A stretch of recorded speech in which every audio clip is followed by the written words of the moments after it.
चला तर मुस्लिम personal law बद्दल जाणून घेऊया. हा एक असा कायदा आहे जो संपूर्ण आयुष्याला व्यापतो. मग हा कायदा आयुष्याच्या कुठल्या भागांना लागू होतो?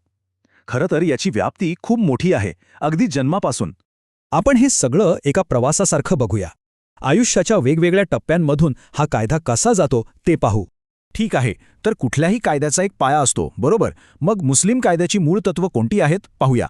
म्हणजे या कायद्याची रचना कशी झालीये तर त्याचा उगम, मुख्य स्रोत आणि वेगवेगळ्या शाखांवरती आधारलेली आहे. यात प्राथमिक स्रोतांपासून ते अगदी 1937च्या शर्यत कायद्यापर्यंत सगळ्या गोष्टींचा समावेश होतो. हाच याचा मूळ आधार आहे. बरं, आता वळूया कौटुंबिक कायद्याकडे आणि याची सुरुवात होते अर्थातच विवाहापासून. मुस्लिम कायद्यात निकाह म्हणजे विवाह हा एक कायदेशीर करार मानला जातो. यात अधिकार आणि कर्तव्य स्पष्ट असतात. पण हा विवाह कायदेशीर मानण्यासाठी काही महत्त्वाच्या अटी पूर्ण व्हाव्या लागतात. आणि इथे एक इंटरेस्टिंग गोष्ट आहे. सुन्नी आणि शिया कायद्यांमध्ये विवाहाबद्दल काही महत्त्वाचे फरक आहेत. या कायद्यात कुटुंबातील हक्क आणि कर्तव्यांवरही भर दिला आहे, जसं की मेहेर, पालकत्व आणि पोटगी. जसं लग्न कायदेशीररित्या होतं तसंच ते संपवण्याच्या म्हणजे घटस्फोटाच्या सुद्धा काही कायदेशीर पद्धती आहेत. घटस्फोटाला तलाक म्हणतात आणि त्याचे वेगवेगळे प्रकार आहेत. प्रत्येकाचे कायदेशीर परिणामही वेगळे असतात. यावरून लक्षात येतं की आयुष्यातील महत्त्वाच्या बदलांसाठी कायद्यात किती बारकाईने विचार केला गेला आहे.